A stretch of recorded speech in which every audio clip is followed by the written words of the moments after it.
I knocked on every single door here in this quiet neighborhood. Some neighbors telling me that they weren't here when it happened. They were able to breathe in a huge sigh of relief, seeing these water levels a little bit lower than what they initially anticipated. Many friends and family coming with their own airboats and their own private boats. Days later, they received this letter, only 30 homes or so, making many ask why. Within the last couple of minutes, you see the protesters, they're now moving to our left. I'm going to get behind the camera really quick. They saw about 6 to 8 inches of rainfall earlier today, and you can see some of that residual rainfall there on the front of their home. The president today, he told thousands that he believes those 2 Democratic candidates are radicals and totem poles to Chuck Schumer. What you're seeing behind me is what was left of Anwar El Khoury's home. Now, the property owner telling me that this home, as well as the other ones here, are not insured due to how old they are.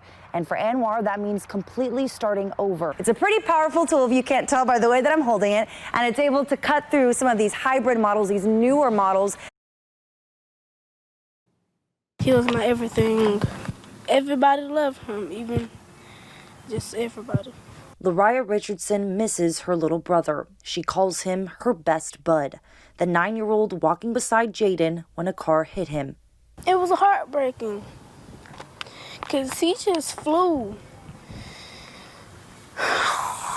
An image no child should ever have to see. A loss no mother should ever have to feel. He was taken too soon from us. You know, he still had a lot of fulfillment to do. And now, you know, he can't live out his life. Jaden Richardson's life ending on this road. Police reports saying witnesses and his sister told him not to run into the street. No accidents do happen. If it was an accident or it was something other than an accident, would it matter? Either way, you lose, right? Now, the only thing left at the scene, Jaden's toy car. The day before, his parents finding this folder with the words, "I love you, I miss you." Hoping it's a dream or a nightmare that I can wake up from, and, you know, he just run back in my arms. But, you know, it's real. This is reality. Jaden's mother, along with neighbors, now hoping lights, signs, and possibly a crossing guard will get placed in this area. If it takes Jaden's accident to impact something to change, then that's what I'm going to advocate for. That's what I'm going to move towards for that. While the first grader's life was cut short, his family vowing to keep his memory alive. He's sweet, he's kind. He was the best brother ever.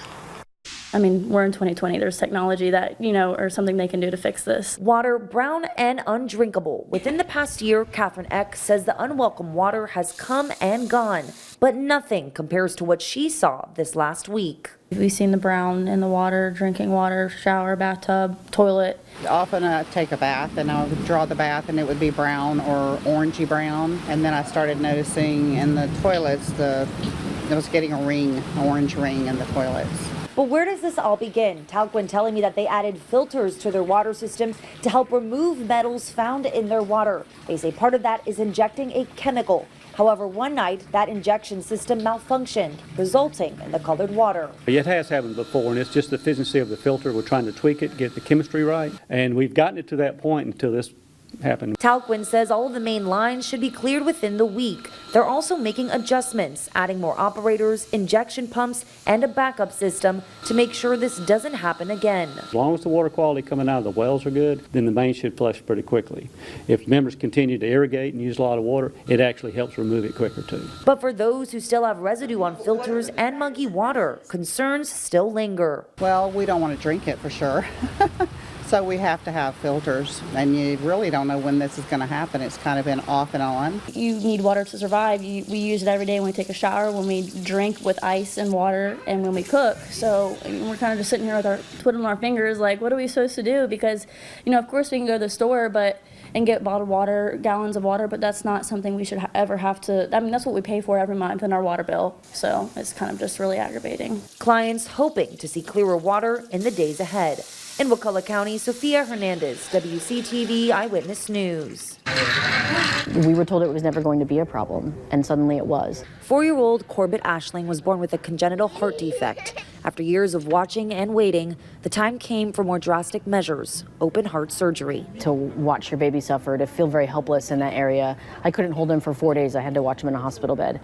And that was the hardest 4 days, of my life, seeing everything hook up to him, all the tubes and the wires and all the monitors going off all the time. The few days that we waited for his heart to kick back on by itself and beat by itself and wondering if it was going to do that.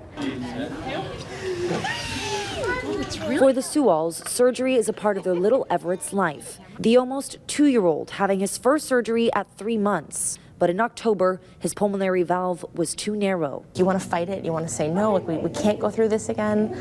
And it was just so different knowing that, like, okay, we're not going to be alone. And they weren't. A local organization, the Hang Tough Foundation, paired the two families. As fate would have it, the boys would be having the same surgery, a day apart, rooms away. When they first started walking after surgery, we'd walk them to each other's rooms. So they had like a friend. Now, months later, the boys play. The red one? Run. And smile, healthy and happy, no longer with broken hearts. First thing Everett did, just totally natural 2-year-old behavior. He looked and he was like, oh, I recognize that. And then he pointed to himself. The boys revealing much more than stitches, but a friendship that holds an everlasting bond. I think seeing Corbin and Corbin seeing Everett have the same scars, it makes them feel more included. It makes them feel more together, like they're connected in a way. They've been through something together. While Corbin will not have to face a hospital bed again, Everett will. But now the duo have support and heart like they never did before. Everett's not just surviving, like he's actually thriving. And he hasn't done that in 2 years. No matter what disabilities or not, want our kids to feel included, want them to feel accepted. And I think that's what the boys are able to bring each other.